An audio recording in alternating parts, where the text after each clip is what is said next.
100% he did this. I'd go off into fantasy world. How much more lucky can you get that you're not on death row? You want to know what we know. My name is Jay. This is Guilty of Crime.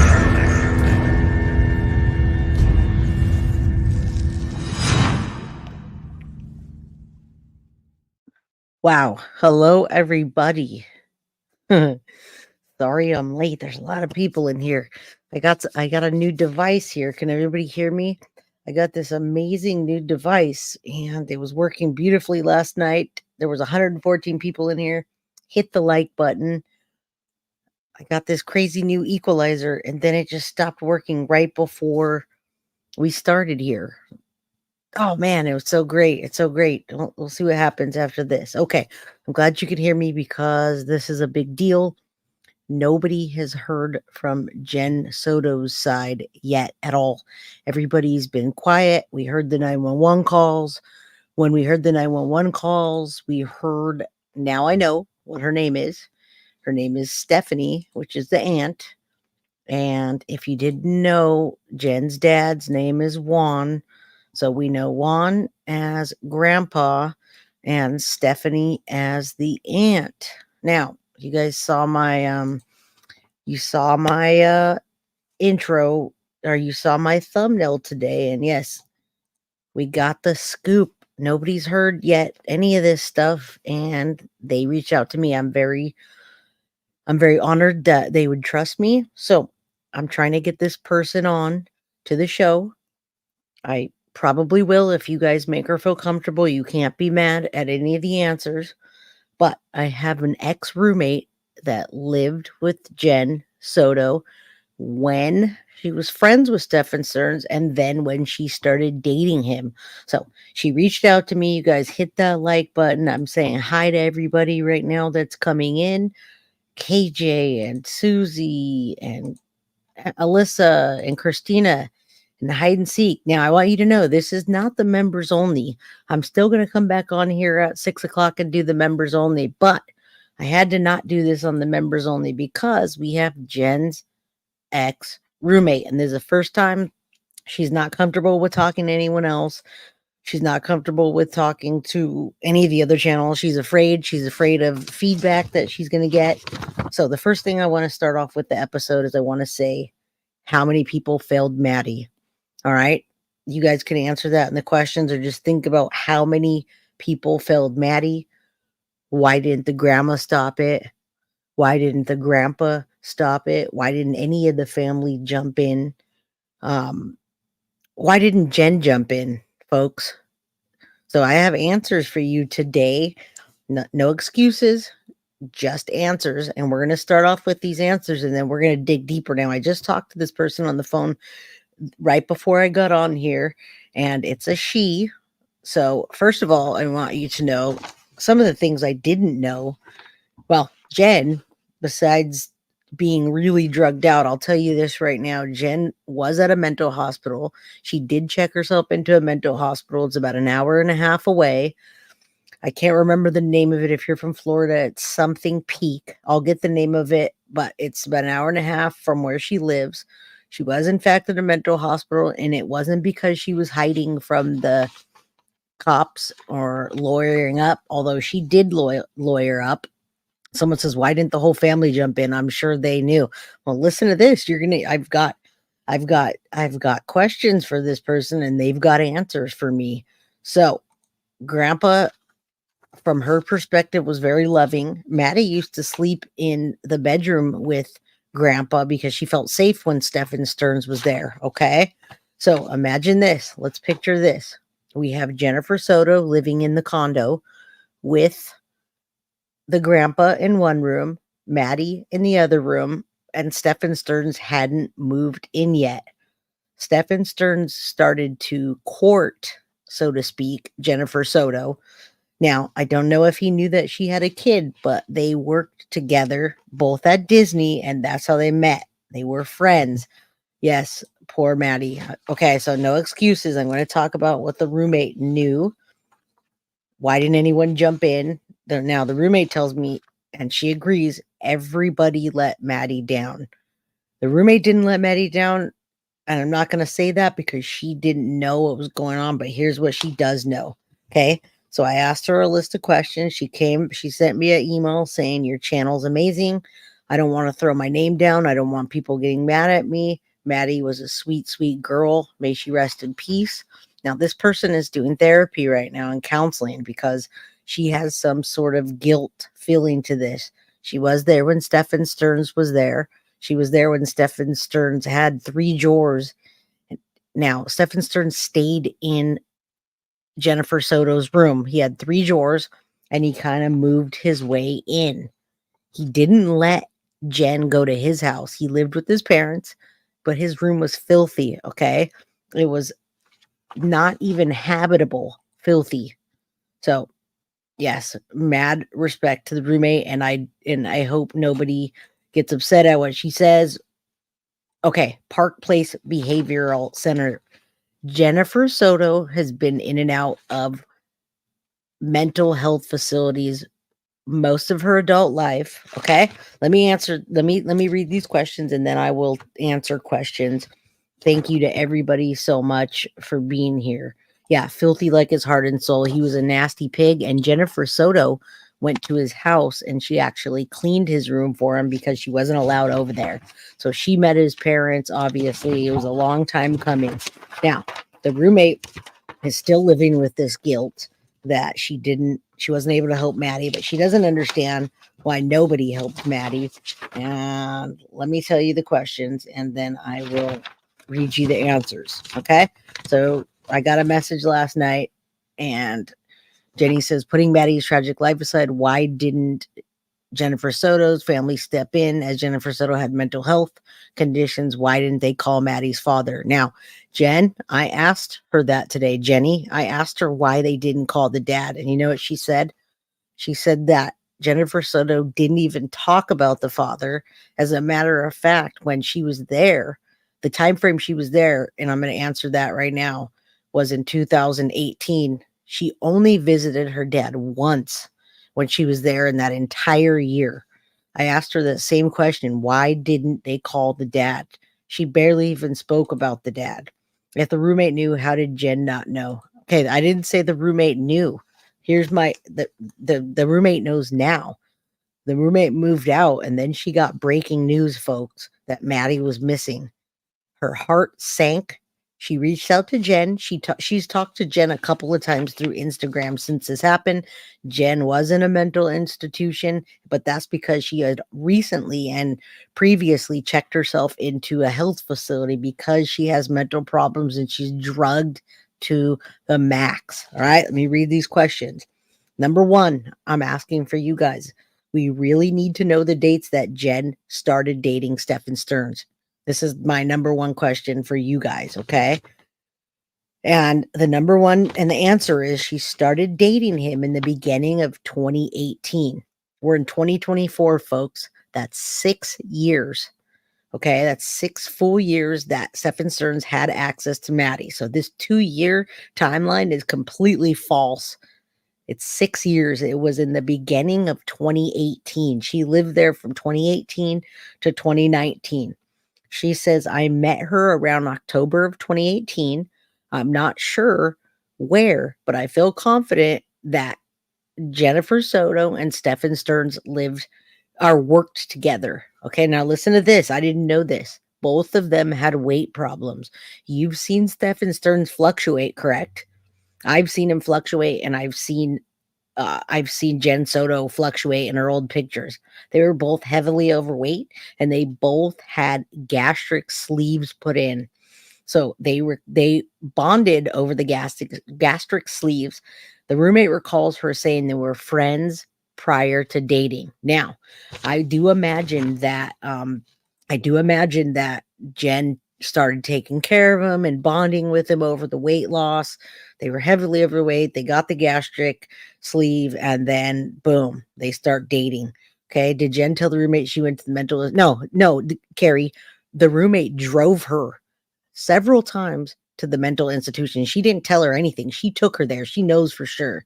She went there and she drove her there. It was an hour and a half from her apartment. All of this stuff is verified. There's none of this is I think or whatever. I wouldn't put this out there, okay? All right, number 2. I ask for you guys, how long has it really been that Stephan Sterns has been in Maddie's life? That's a question of the year. I think you'd be able to clear it up, so we'd absolutely know. You just give me a time frame when you know that he moved in. That would be great. Okay. So yeah, everybody's that's saying stuff. I'm verifying it. None of this is hearsay. It's hearsay from me because the roommate's afraid to talk to anyone. She's still having nightmares about what happened and that she wasn't able to help. Yes, lots of addictions, lots of drugs, lots and lots of drugs and lots of drugs and more drugs. Okay. Jennifer Soto was drugged up. So the roommate moved in the beginning, like I said, of 2018. She says, I know they were dating prior to that, but Stephan Sterns was not living at the house, but he would stay there often. He wouldn't allow her to go to his house, his parents' house, because his room was unsanitary. She had to go clean it. And that happened when she lived there. She was there. She listened to Jenn Soto say she was going to Stephan Sterns' house to go clean it because it was unsanitary. Okay. Now, Maddie, yes, you're right. Maddie did go October 2023. That's the last time she saw her dad. We're going way back, folks. We're in 2018. One time out of between 2018 and 2019, Maddie visited her dad. This roommate met her dad, but only once. He wasn't even mentioned around the house. It was just Stephan Sterns. Stephan Sterns was there. He pushed his way into the house. He moved his way into 3 drawers and he stayed there. You guys are going to get mad in a little bit here. Just get ready to be mad, but don't shoot me. Don't shoot the messenger. Yeah, 2018, 2019, folks. Joyce is correct. Number 3 question. Another question I have for you is, did you personally interact with Stephan and what did you think of him? Okay. All right. Yeah. Red flags from the beginning. I agree. I did interact with Stephan Sterns personally. He was very strange. He painted figurines and was kind of quiet. We didn't interact much, but we didn't have too much in common. I would hang out with Jenn if he wasn't there normally. Their door was closed a lot with all 3 of them hanging out in the room. All the rooms were upstairs. There was Jen's dad, Juan, and Maddie, and the roommate was there. The roommate would always leave her door open because she was trying to watch out for Maddie. Some gut feeling of hers must have kicked in. She didn't like having a man in the house with a little girl. She didn't know at the time why, but she knows that she left her door open. Now, I'm still answering this question that I gave. Occasionally, I would hang out with all 3 of them, but they were in the room a lot. Stephan Sterns pinged on all the kids' hobbies, folks. All these little figurines and video games. They were both big homebodies, Jenn and him. Jenn was a lot on the mental health meds and was filing for disability at the time. Her father, Juan, was pretty much supporting her, hence why he bought her a condo. Also, she got it after I moved out. So after this roommate moved out, Jenn got disability. Yes, she was still working at Disney enough just to not trigger the disability. Okay. So roommate says I hung out with Maddie, and when I was home, my door was always open to some degree. Per the records, it seems as though the SA was very shortly after I moved out. I moved out towards the end of 2019. And that's when the pictures started coming in June and July. Pictures and videos, okay? I thought this... oh my God, I thought I lost this channel forever. I'm so glad you won. Oh, yeah. All right, so I'm making sure I let you guys know what's going on. I made sure I vetted it. I talked to this lady. By the way, Jenn Soto is bisexual, if that means anything to you. She is confirmed to have dated women, dated men. She's bisexual. She's openly bisexual. If you see any of her pages or anything, she might have that on there. I don't know if that means anything to you, but she is. All right. Now, that was my number 3 question. I have 10 questions here. Number 4, did you ever notice what that he was interacting with Maddie quite a bit. For instance, he was giving her a lot of attention, maybe in the beginning, to earn her affection. The roommate says he was always doing something that had to do with things that wouldn't appear to me as adult activities, besides smoking, his vape, or cigarettes. Jenn had her medical marijuana card. It was always video games for him, painting figurines, or watching TV. She says, I didn't ever go out with the three of them, ever. She was a pastry chef in Disney Springs. So when I wasn't at work, I was at home, mostly unless visiting family or friends. Okay? So you guys, this is the first time I've got 657 people in chat. Please hit that like button, guys. I can't get people reaching out to me if I'm not in the algorithm. Okay? So please, I want to do more of this. I want to bring the roommate on. I might just like black her out or use her voice. Okay, number 5. What did you think of him after you got to know him more? Honestly, she says, I didn't get to know him. He was not someone I would ever hang out with. I was cordial, but did not spend a lot of time with him. Listen to this. She says the air felt lighter when he wasn't there. If he wasn't there, or he was either wasn't there, or was gone, or was just away, the air was just a lighter. Thank you for loving my hair. Smash that like button, guys, if you like my hair or anything I'm talking about. Okay. So the roommate, again, don't shoot the messenger. We have some stuff coming up that you might not agree with, but this is this person's perspective. All right. So was Stephan Sterns, was he affectionate towards Jenn Soto? Like ever? Was he ever affectionate towards her, guys? That's what I wanted to know. These are my questions. You guys can always put questions and I'll ask her. You guys email me. Let me put my email down here. And it's out the bag now. It's a she. She's happy to tell me anything I want to know. Okay. She did not see them being affectionate, to be honest, besides calling each other not names. I don't know what that means, but to be honest, besides calling each other not by their names, he really spent most of his time playing video games or doing something that pertained to whatever game or painting figurines. So she didn't see any affection or anything like that. There was just nothing of that sort. Okay. Number 7. Is there anything unusual that you would say about him? Did you ever get a gut feeling that you didn't like him, or didn't come off normal, anything like that? All right, great work. I think he used Jenn. Yeah, and I think Jenn was heavily drugged for years. No, that is not not an excuse, but either way, it's just the facts, folks. It's just the facts. All right, we haven't even got to that yet. Okay, so she said, he is unusual, and I noticed that right away he's still doing and playing childlike things. It struck me as a bit odd. I know we have our own hobbies, but this guy was extra level. She had a talk with Jenn about him, and she told me he was shy and that he was overweight when they met. So he just was in his shell and didn't want to interact with her or be social. So that's why she thought he was odd. She did have a talk. Should check out the grandpa as well. Okay, we haven't even got to the grandpa, guys. All right. So she said, yeah, she talks about the grandpa in here. All right. So she also says here, she really couldn't give me an answer on that. Jenn couldn't give her an answer as to why she kept Stephan around.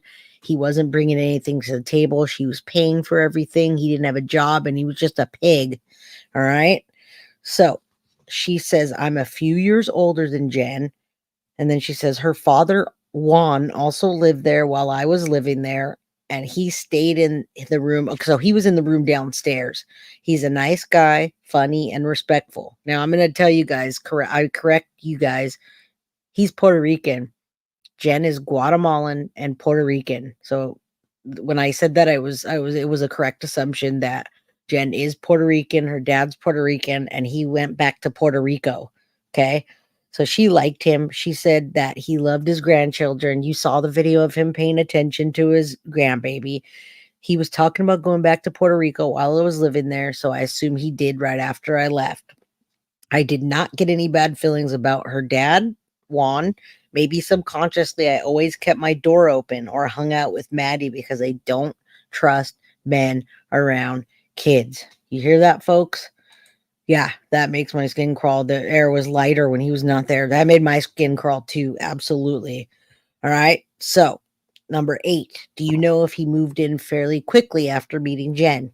I'm trying to get a feel for how this guy moved in on her and what. Yeah, Jenn's dad was a vet. Yeah, he was. Agreed. There's a whole grooming process and I said it from the beginning, even though I don't think Jenn is innocent of anything. I think that he groomed Maddie and that he also groomed Jenn, and he did take advantage of her mental health, anxiety. She had anxiety, ADHD, PTSD, and she was heavily, heavily medicated at night. All right. So no excuses.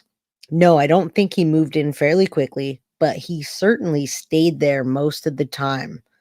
But he had a few drawers in Jen's room.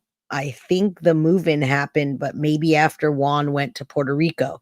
So he waited until the roommate moved out, and he waited until Juan moved out. And then the pictures started happening. The videos started happening, folks. Okay? As she moved out, he wasn't living there when she was. Jenn was not working when she lived there. So the person that lived there paid rent, Juan paid for the apartment, and Stephan and Jenn pretty much stayed home all day and hung out in the room most of the time. They weren't very active. They were overweight. And Stephan Stephan's a pig. He basically just groomed whoever he could. 866 people in chat. Please hit that like button. Yes, dark people bring dark energy. Sage that. Exactly. All right. Next question. Is there any other information that you saw as a roommate that might throw red flags? Maybe you said something to Jenn and she ignored you. Okay. Don't get mad at me. Jenn had a lot of mental health issues and mental health problems, and she was on a shitload of meds, guys, like bottles and bottles and bottles of meds. She went every week because she was, I don't know if they call that indigent or whatever, Medi-Cal. I don't know what they call that in there. Thank you so much for the super chat. There might be more in here. There's new members and a super chat. I appreciate you. There's 900 people in chat. Please hit that like button. I'll keep getting more information for you folks. All right. So Jenn had lots of mental health problems with on a shitload of meds. She went every week to go get her meds. She went to a clinic. She was diagnosed with bipolar disorder, ADHD, depression, anxiety, and the list goes on. But she wasn't going to a psychiatrist or a psychologist. It was one of those free places, the ones in Florida where you can just go get medication. It was one of those where you get free meds and they give you rounds. I told her I wasn't the biggest fan, but that's not my sorry, hit the microphone. That's not my relationship. And I asked if she really wanted someone who was basically a freeloader besides his mommy's money. She said he was looking for a job. Yeah, indigent. Yeah, there are free places in Florida. There's a lot of places that get busted in Florida because they give stuff out like that, people. So yeah, there is, and she did take her there. I promise. She told me she would give me the location, and I said you don't need to do that right now. I'm not trying to get the location. I don't want people stalking people. So 970 people, 935 in chat, guys. Don't forget state-funded mental health care facilities, and she took like 15 different pills, guys. All right, last question, and then my dog's yelling, but I'm not done. I'm going to play a video for you that says, is Jenn going to be a witness or is she going to be charged? All right, next question, and then I can answer some. Oh, my dog's mad. All right, number 10. Here's the question I'd like to ask you now. Are you still friends with Jenn? And did you find her to be a loving and attentive mother to Maddie? Maybe she really did miss all of it and the signs because she was working a lot, Maybe she was tired. Maybe she was taking too much medication. All right, here's the answer. And again, I'm not can I share? Please do share my live, folks. Yes, absolutely share my live. Yeah, Stern might have been making money from Telegram. And hello, Victoria. Everybody hit that like button. We're at 975. So let me answer this last question and then I'll put that video and get my dog. He's yelling at me. Okay. She said no. Not really friends. She's not really friends with Jenn. She's talked to her a couple times on Instagram.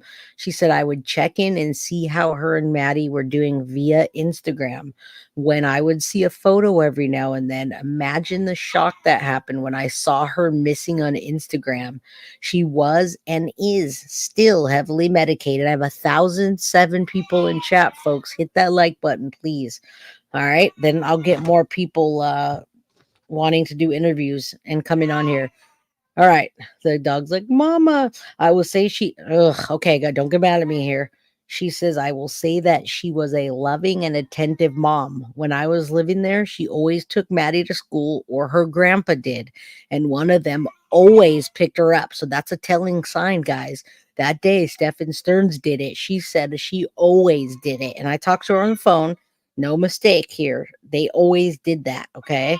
And quite possibly there were signs after I moved out. I don't think he did anything while I was there. And maybe because no one ever knew when I'd be home, he had more of an opportunity to get caught. But I don't think she did anything sinister. God, I hope not. I hope I'm right, she says. But that's not in her normal nature. From when I know her, she loved Maddie, that I do know. I don't know when Juan moved, but I would bet that Stephan Sterns waited for him to move out. He was retired and would go to the movies and walks and stuff. He probably let it all out after he left. Listen to this. The bedrooms were upstairs and they were all very, very close. Jenn, Maddie, and I all had bedrooms upstairs, so I don't think he had the ability to do anything when there was always someone at home. And then she talks about chatting with me on the phone, which we did chat on the phone. So what do you guys think, guys? What do you think? I mean, let's reassure this roommate that it's not her fault. Please continue getting therapy. Yeah, there's 1,082 people in here, folks. So please hit that like button. I'm gonna I want to know if Maddie, if Jenn is going to be a witness or if she's going to. Hold on. This came out this morning. I'm gonna finally get my face off here and I can try to answer questions as well. My dog is mad as heck. Hit the like button. Don't leave. We want to know if Maddie's mom's going to be a witness or a co-defendant. All right. She's not off the hook. And if I can convince the roommate to talk to the police department, answer any questions, I absolutely will. I hope she's watching tonight. I just talked to her. She was running errands. So listen to this. Here on Closing Arguments, great to have you with us. And there was big breaking news yesterday. We're going to follow up now because we need to. It's the story of Maddie Soto. Maddie Soto just turned 13. Relatives hosted a party for her. Should have been an amazing day. Should have been an amazing day. When you're a child and you become a teenager, that is like a badge of honor. You wear it. You've been looking forward to it. I'm growing up. Because you know, when we're small, all we want to do is grow up. And this is step one. You become a teenager. But for Maddie Soto, that celebration was her last day on earth. Now, that's not her father there. Make no mistake, that's not her father. That's her mother. Not. But the man on the right side of the screen with the shades hiding his eyes, that's Stephan Sterns. He's the one who's been accused of her murder. He's the one who's been accused of sexually abusing her. He's the one accused of having all these images on his phone of himself abusing her. Hundreds of these images. And that was the monster that was in her life. Let's take a listen to the state attorney. Today, we're announcing that Stephan Sterns has been indicted by the grand jury on first-degree murder for the killing of Maddie Soto. We presented the case to the grand jury. They returned an indictment earlier today. The death penalty in this case, we have not decided to what decision we're going to make in that case. We're going to. All right, really quickly, I just want to let you guys know all of this stuff is allegedly because it is from a third party that's having me read the statement. So it's all allegedly. And some of the facts could be a bit off here and there. I was so heated reading this and listening to this and hearing this. So I'm always going to say allegedly. Even when I get a person to talk, it's allegedly. So don't shoot the messenger. I'm bringing you the information that I feel is important, and it's all alleged. To continue those discussions going forward, and we'll let you know again when we make that decision as to whether we're going to see the death penalty in this case. All right, so let's walk through again what happened and what we know and the questions that we have about the timeline here. And we begin with this birthday party. Again, it's her 13th birthday party. It's a Sunday. It's at a relative's home. She's posing for pictures. She's got a pretty dress on. They decorated the home a little bit. She's running around outside also, celebrating the day. The cake is right in front of her. Now, Stephan Sterns, the man accused of murdering her and sexually abusing her when Madeline was a missing child, here's what he said about the 13th birthday party. She got a happy weekend. She just turned 13. She had a 13th birthday party. She was happy that we were all together here, and she's just very happy. She was a happy kid. She's very sweet. She's a very sweet girl. Oh, I don't know how happy she was. Telling her friends she wanted to go live in the woods when she was 13. She's been allegedly sexually abused since the age of 8. I don't know how happy she was. Now, here's Jenn Soto, again, speaking to WFTV, talking about the last time that mom spoke to her daughter, Madeline. What was the last thing, I guess, the conversation that you two had, you and your daughter?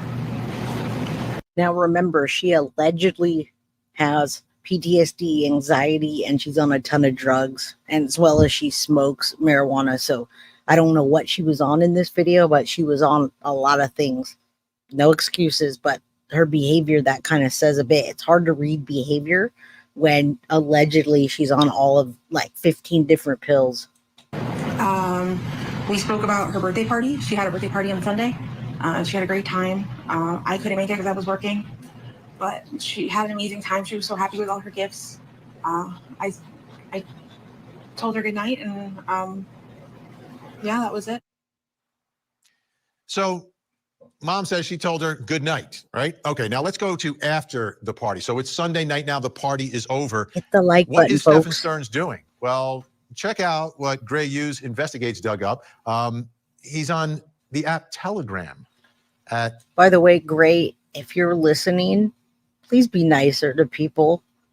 I like using your content, but the person I talked to said they wouldn't talk to you because you're rude. I also went on your channel the other day and you were very rude to me. So I'm going to call you out whether you like me or not. Please stop being rude. Thank you. 11:49 p.m. that night, Telegram. This is an app that you use where you can communicate with people, but you don't know where they are. You can send things, everything's encrypted. It's very difficult to track things down, information that's exchanged, and groups start to form. And some groups form that do things that you're not allowed to do out in the open, like child predators, child pornography, things like that. Now, I want you to take a close listen to Shannon Butler from WFTV, investigative reporter. I've known her over 20 years. She knows everybody down in Orlando. What she told us last night about the time that Madeline was murdered. What time of day or night was it? Take a listen.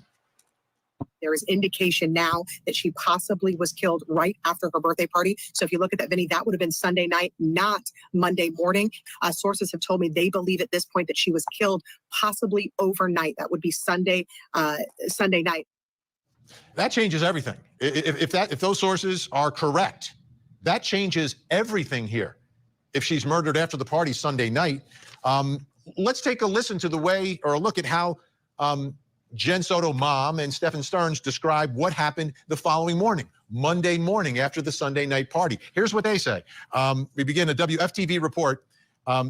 Jenn saw Madeline that morning. Documents show that the girl's mother told deputies February 26th that she saw her daughter getting dressed for school at 8 a.m. Monday. And then Sterns took her to school. Take a listen to more of Jenn Soto speaking to WFTV. We dropped her off at school, close to school. She wanted to walk the rest of the way. She was spotted walking by the church, by the middle school on the cameras. They saw her hang out in the parking lot for a little bit and then get up and leave. They didn't see a vehicle or anything else. They just saw her walk away around 9 a.m. heading towards the school, but she never made it. This is another mystery, is this so-called grainy video from the church parking lot. But This has her hanging out in the parking lot. Take a listen. Now, I do want you to know, folks, that allegedly she gets off of work about 10 o'clock. So she allegedly was home. But if she took all of those pills that they say she took, then she was knocked out that night, and she repeated the story that Stephan told her to repeat, which is very likely she very much pined over him. To what Stephan Sterns says about what happened when he dropped her off. Here he is speaking to WFTV. I dropped her off early. I could have waited longer. She looked okay. She was walking towards the school when I saw her. It was like any other day, so I went on with my day. The church across the street had some cameras, and they mentioned seeing her waiting around in the parking lot for a while before moving on, and that was it. But it was grainy footage, and not much else.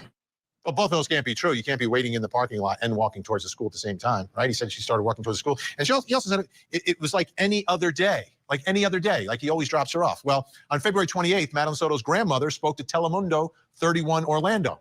And she confirmed Madeline was caught on camera, but also says Sterns dropping her off was unusual, not normal. Take a listen. And the mom's right. I can verify that the roommate says that she never had him drop or pick up Maddie. It was always Juan or Jenn. Always. So that particular day was very unusual. The grandma's spot on, and I believe that. Pero mi hija trabajó la noche anterior, el domingo, y parece que se levantó muy cansada y le dijo al novio que se la trajera. Así que no era parte de la rutina que el novio llevara frecuentemente. No, siempre mi hija. Y en las cámaras de la iglesia ven que hay una niña con un suéter verde, donde ella se sienta en el parqueadero un rato y unos minutos después se levanta y coge hacia la escuela. Hasta ahí se sabe de ella. So that's their version of what happened that morning, right? That's what they were saying. That's what they told investigators. That's what they told the world and the community as they're searching for this little girl. Well, here's what law enforcement is saying about all this. Take a listen to what the Orange County Sheriff's Department had to say about some video they found near the dumpster in the subdivision complex, gated complex, where they live. We have video evidence that shows Stephan Sterns discarding items in a dumpster in that apartment complex in Kissimmee at 7:35 on Monday, February 26th. Detectives later recovered Madeline's backpack and her school-issued laptop from that dumpster. 7:35 at the dumpster. What's the COD? Can I please re-show the COD? I'm going to have a members live in an hour, so I'm not sure what that is. He at 8:10. Take a look. A license plate reader captured Stephan's vehicle with the Florida tag JYLL82 driving away from the school at 8:10. Driving away from the school at 8:10. Now, take a listen to what they see at 8:19, 9 minutes after he's driving away from the school. Stephan Sterns moved her body in the early morning hours on that day. At 8:19, we have evidence that shows Stephan Sterns returning to the complex, and Madeline was visible in that. I'll show the COD tonight on the members live, folks. I got to get through this so I can get my daughter and then come back. Vehicle. We believe she was already dead at that time. Okay, let's try to break some of this down, put some of these pieces together and figure out what makes sense and what doesn't make sense. Let me bring in my special guest in Portland, Oregon, podcaster Gray Hughes of Gray Hughes Investigates on YouTube. Gray, thanks so much for joining us again tonight. I want to start with that 11:49 telegram. I'm fine with Gray Hughes. He brings good information, but just be nice, sir. You don't have to be rude. From your perspective, what's the significance of that in light of what Shannon Butler's sources are telling her that Madeline may have been murdered that night, not the following morning? Well, you look at, you explained it well earlier about Telegram, and you look at that and you just think to yourself, if she died that night, what is he doing on there? And even if it was the next day, it's so close to that time, early in the morning, you wonder what he was doing. A lot of these predators take images of various events that, I don't want to, even a snuff film sometimes. I mean, it's actually very common. I mean, it's very sought after by some of these wackos. So, I mean, we don't know what he was filming and what he was doing on Telegram, but well, this is Court TV. Court TV lets me use their content. They're okay with it. I don't know about snuffing me. I'll tell them myself. He was very rude to me the other night for no reason, but let's not take focus off of Maddie. It's very ominous, the timing of it, when you just look at it. I don't know. I mean, I can't really see another reason why it'd be on there that late. And it's not even a really well-known app either, right? It's not, but it's very hidden. We have 1,310 people in here. Hit the like button, guys. I mean, we just kind of heard about it more recently, but predators have heard about it for a while. It's used for a lot of other things too, so I don't want to completely disparage the app altogether. But it's like anything else. You have this great technology can be used for great things and very positive things, but it can also go in the other direction. And the people who go the other direction usually find it first, somehow, some way. And I think that's part of what has happened here. The videos, the one thing that we haven't heard from law enforcement, the one piece, are the videos of him leaving the complex.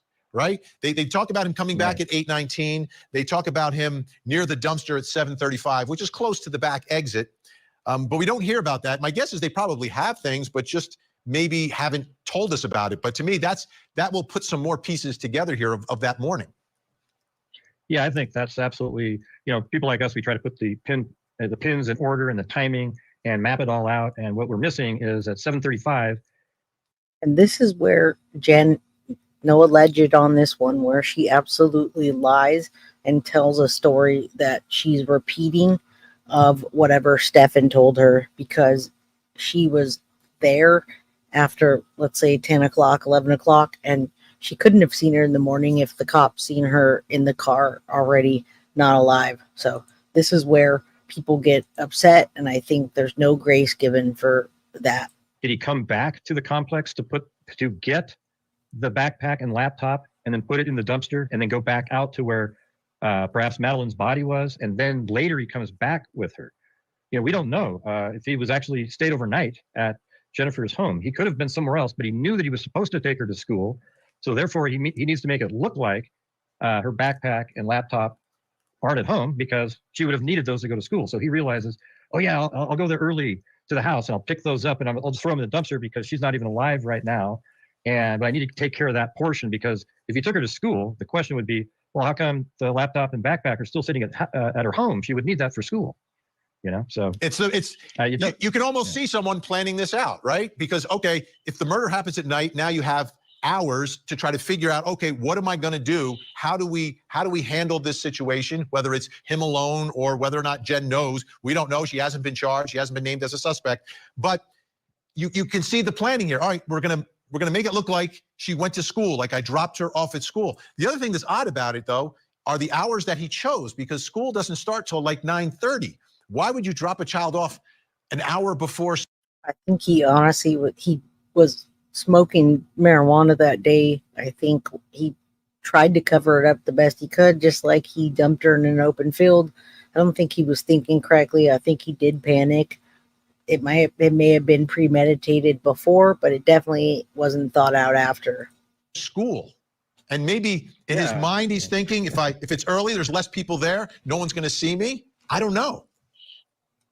Yeah, they both said that he was called to pick her up, right? So that means he's somewhere else to go pick her up at home. So how does that fit in too, right? So that's why it makes it seem like, it almost feels like she stayed the night, Madeline, somewhere else with Stephan Sterns. This is just a theory. And then, it was like she was too tired. He goes, hey, how about I'll just take care of her tonight? And, they've known each other for 9 years, so she probably trusted him like that.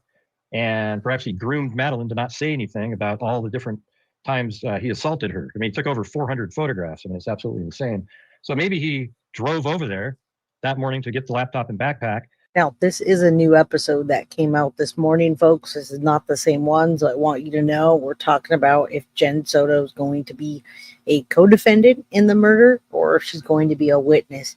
There's 1,350 people. Hit the like so you can find my stuff again. And came in and said, oh, she's, even if Jenn had woke up, he could have just said, she's in the car, I'm just getting her backpack and notebook, right? Or, laptop, and then picks it up, throws it into the dumpster, and then retrieves her somewhere. But what's weird is, why does he bring her back again? That's the strange one, right? At 8:19. Now, the timeline is not off on my part, because the roommate that was living there said in 2018/19, that is 6 years ago, they were friends. So maybe she knew him before, but they started dating in 2018, 2019. So that gives you a really good idea. Thank you, Nikita. You guys are amazing tonight. Police are very clear, or the sheriff is very clear, that there's video coming back to the complex, and she appears to not be alive at that moment. So if you're near the school around 8:10 or so, or driving away from the school at 8:10, why are you coming back at 8:19? And if he comes back, he's got to leave again, right? So there should be video of that as well, because her body's not found at home. It's found like more than 20 miles away in St. Cloud. Yep. And what did he have her in the car in the parking lot for 4 hours? Because then he drove away, and I think it was 1:20 when the witness saw his car on the side of the road. No, I don't think he had her. I think she was at the house, and either Jenn was just knocked out. And remember, there was only those three in the house. So if she was knocked out, then he had fair game on whatever he wanted to do, which seemed like that was most of the time. Changing a tire. So where was she during that time? I mean, I don't think he would have dared at 8:19 to take her out of the vehicle and bring her into the house. No. That would be crazy, right? So you would think that she just sat in that car. Anybody maybe covered her with a blanket, but she was visible when she came in from a camera that law enforcement looked at. I mean, they could see her in there, and they don't believe she was alive in that image. Unreal. Still putting the pieces together. Gray Hughes, great to have you on the program. Gray Hughes Investigates, live streaming on YouTube. Make sure you check it out, folks. Make sure you subscribe to it as well. So make sure you have thick skin, because he will probably call you an idiot, folks. You know when he's on the air doing stuff. Thanks so much, Gray. Anything that you could do to help, I'm here for it. Just please, if you see my daughter, just please bring her home. I just hope you're okay, Maddie. I hope you're safe. I hope you're not hurt. I just hope she's okay. She wasn't okay. She was found dead 20 miles away from their home. Right. She had been allegedly sexually abused since the age of 8 for 5 years by the man who's been accused of her murder, mom's boyfriend, Stephan Sterns. But how about mom? What is Jenn Soto's story versus some of the evidence? This is the question of the year, folks. Is she going to be a co-defendant or a witness? They clearly said in the clip, I actually didn't play it yet, that they're still investigating, even though it's a murder. So that leads me to believe absolutely they're still looking at her. I can play that after. It's 5 minutes. That police have released so far in this case. Let's take a look at Jenn's story. She said she spoke to Madeline after the party. That's Sunday night. Saw her getting dressed at 8 a.m. Monday morning. She said Madeline's grandmother said that Jenn was too tired to drive and had Sterns drop her off around 8:40 a.m., about an hour before school. I don't know why you're dropping your child off that early, but now here's the evidence that police have in their timeline. Number one, they say she was never dropped off. There's no evidence of that. They have video of Stephan Sterns dumping the laptop and backpack in the dumpster in the back of the subdivision at 7:35 a.m. They have Sterns driving away from the school at 8:10 a.m. And then they have Sterns entering the subdivision on video with Madeline dead in the car at 8:19. What does this mean for mom? Because these facts are what they are. They are videos, okay? They are videos versus her story. Let's bring in our think tank. Joining us tonight, criminal defense attorney Eklund Mercy. Also with us, retired judge, former prosecutor, judicial fellow at National Judicial College, Judge Gail Byers, and deputy public defender for LA County, Philip Dubé. Welcome to everyone. Thank you. Eklund, what about mom? I'm triggered because as a criminal defense attorney and as a guardian ad litem, I want to say that Stephan Sterns is an anomaly, but he's not. 1 out of 5 girls and 1 out of 5 boys are victims of child molestation. And Madeline lived in terror for 5 whole years by the man who's supposed to take care of her. And we live in a world in which And this is what everybody's saying.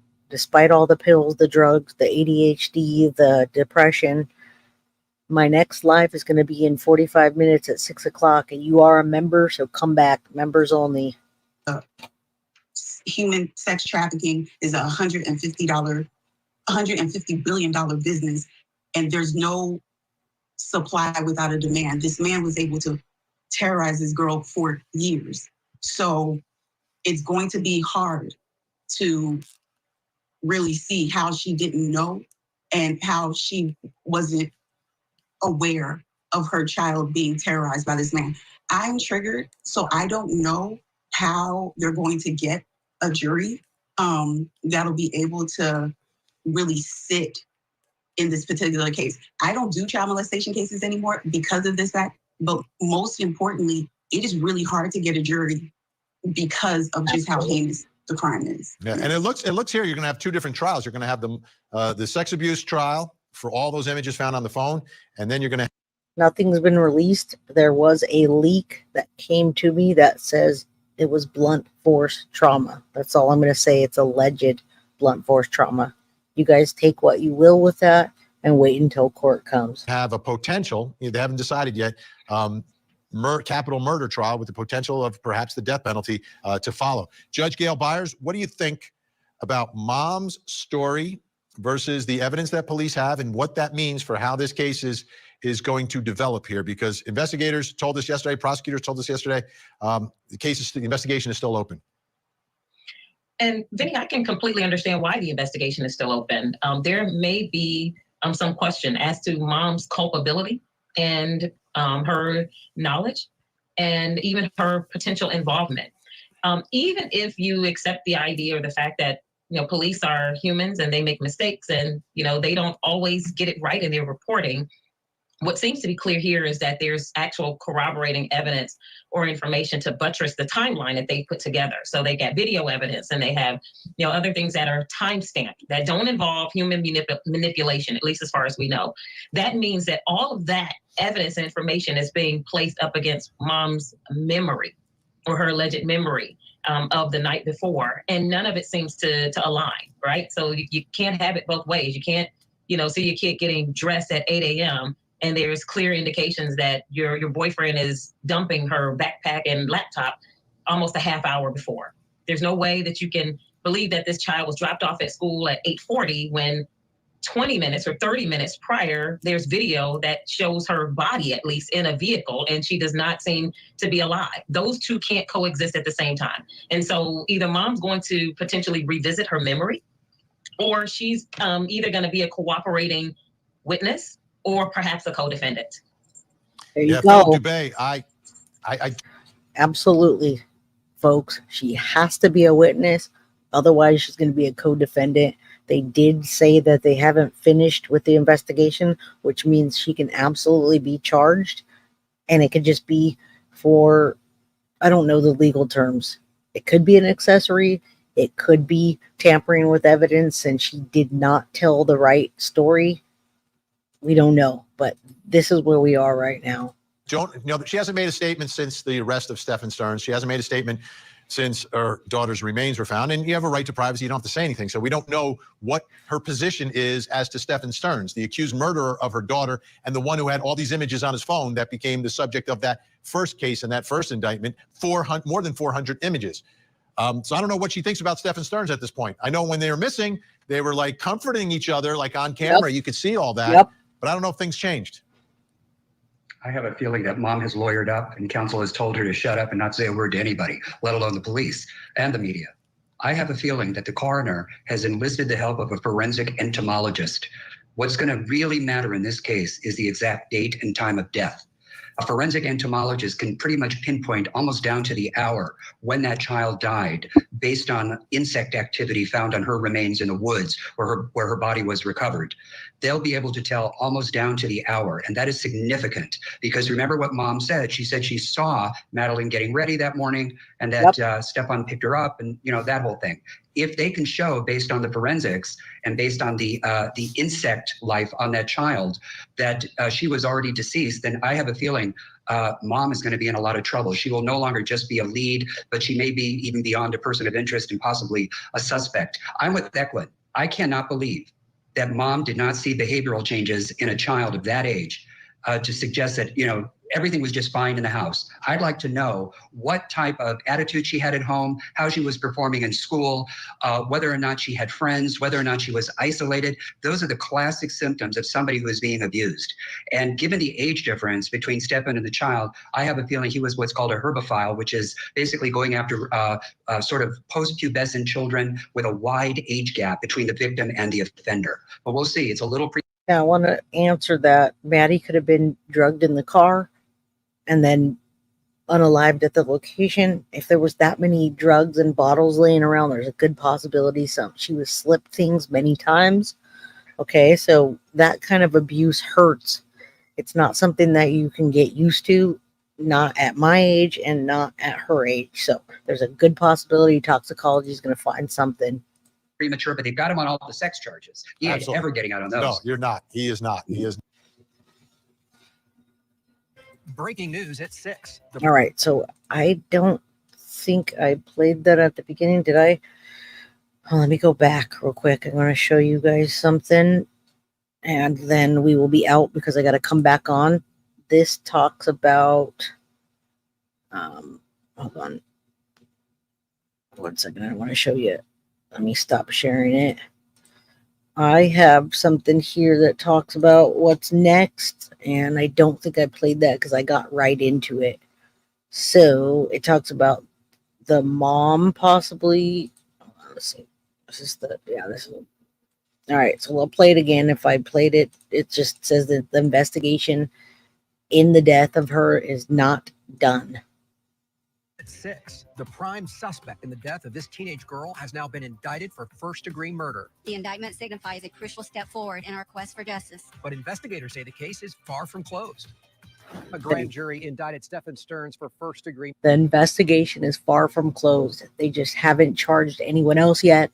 We don't know what the witness list is. We don't know. Jen's going to be on it. Believe me. There's no way she can get around it when there was only 3 people in that house and she gave them the story that she did. It's clear as day. Murder today. Good evening. I'm Greg Warman. And good evening. I'm Martha Sigalski, the state attorney and Kissimmee police chief, making that announcement just after 4 this afternoon. Stearns was first arrested in February on sexual battery and possession of child pornography charges. He has been behind bars ever since. Channel 9's Daryl Matthews joining us live outside the Osceola County Courthouse. And Daryl, what could detectives reveal about the investigation today? Martha, very little besides his new murder charge, but they do say there's still a lot to get through in this investigation, and they decided to tell us about this charge just to bring some. Now I have 1,400 people in here, Rosie. I'm sorry I can't answer everybody's questions, but we don't know if she was pregnant or not. We have no idea at this point. I'm sorry. If you do a super chat, sometimes I can see it, but not always with this many people. So I apologize. Closure to the family and the rest of the community. Today, the Kissimmee Police Chief and myself are here to provide an update on the death investigation on 13-year-old Maddie Soto. A new charge in the murder case of 13-year-old Maddie Soto. The Kissimmee Police Department and my office have been working closely to go over every piece of evidence that we could gather in this case. Wednesday, the grand jury came down with an indictment of first-degree capital murder for Stephan Sterns for the killing of Maddie Soto back in February. Maddie was reported missing by her mother after she never made it to school. Sterns spoke exclusively to Eyewitness News and law enforcement that he dropped her off for school the day after she celebrated her 13th birthday. The evidence shows an individual that was entrusted to keep Madeline safe made calculated moves to dispose Madeline's belongings and place her body in a wooded area before she was ever reported missing. The state attorney's office says the indictment was based on Sterns' calculated moves to hide her body in St. Cloud. Court records released state Maddie was murdered on or between February 25th and the 27th. Her body was discovered March 1st in a wooded area in St. Cloud.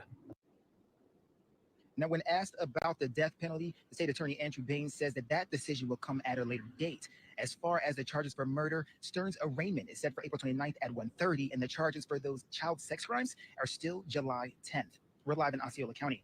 Daryl Matthews, Channel 9 Eyewitness News. And only Channel 9 sat down with Stephan Sterns and Madeline's mother, Jennifer Soto, just a day after that teen was reported missing. There she is. A lot of people are asking about that video and how she's consoling him. Allison or Alyssa, you are a member. So yes, you'll be able to get in the members only.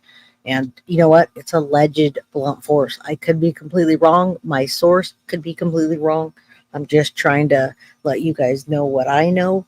And that's it. So don't shoot the messenger. We have no idea what blood they found where. We know nothing about this. All right. So they said blunt force with a rock or a bat, which is really specific. We don't know about the blood. In that interview, Sterns pleaded for help to find Madeline. We don't know where she could be. We're scared. We just want her home.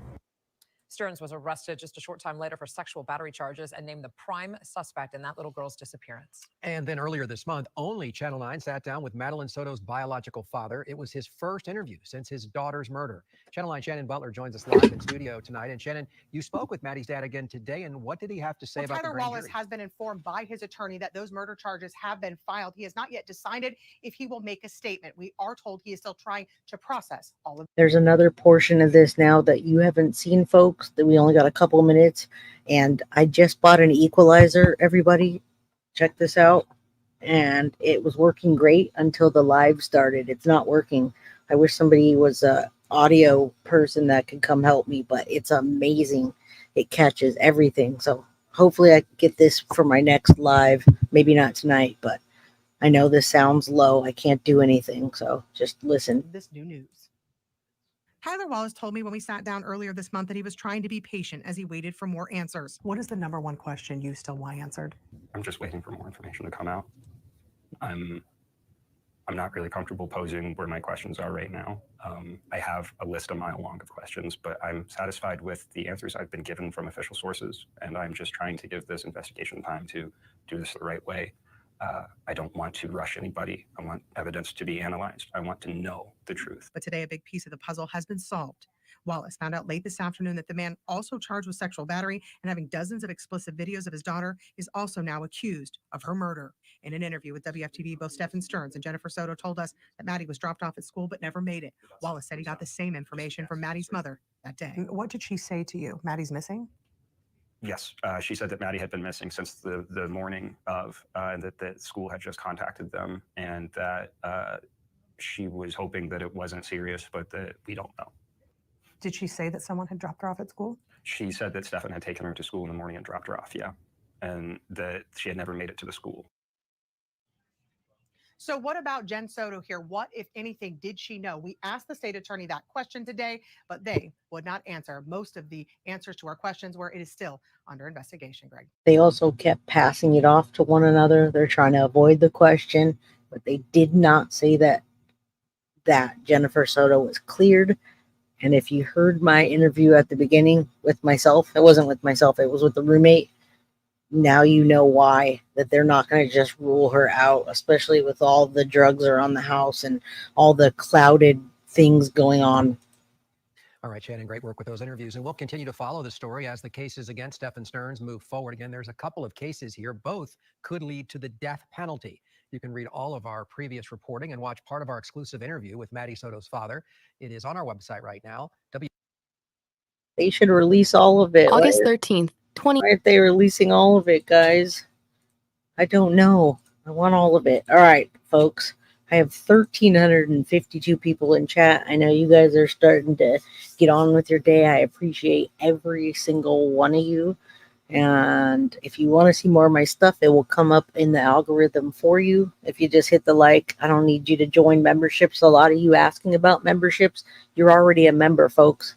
You got that little membership, the icon next to you. So please hit the like. So you, even if you're not a member, you can still watch my content. I come out 3, 4, 5 times a week, and it's all for free. So I'm just here to do the best I can and give you the information that I allegedly know. Don't shoot the messenger, but I did vet this roommate. I know it's true.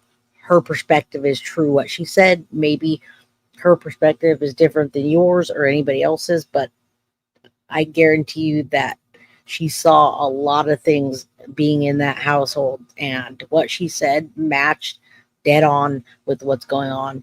So Karen just gifted 5 memberships. That means you guys are going to be able to come to the members only tonight. If you're not a member now, you're going to get one. We don't have to still keep going for it to go, or for you to get it. Welcome to the crew.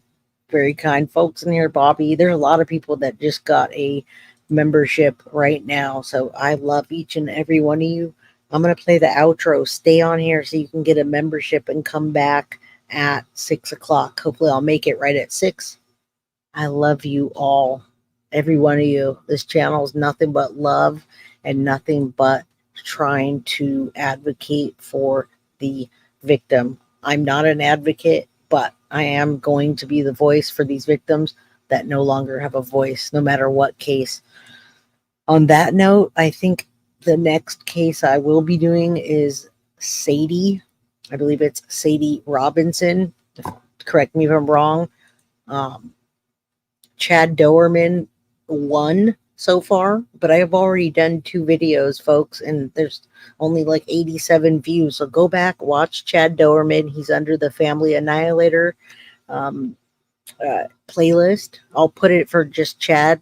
Go watch that. If you want me to do more, you got to watch the first videos, and then I'll come back and do Sadie. We'll start that in between Sebastian, Elijah, and Maddie. Okay?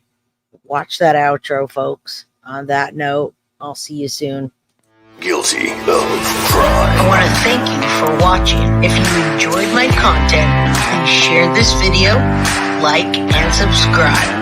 You can also follow me over at Facebook, Instagram, TikTok, X, or Gmail. If you'd like to donate to my channel, you can use Cash App or Venmo or PayPal. Thank you very much in advance. Guilty of crime. Are you guilty?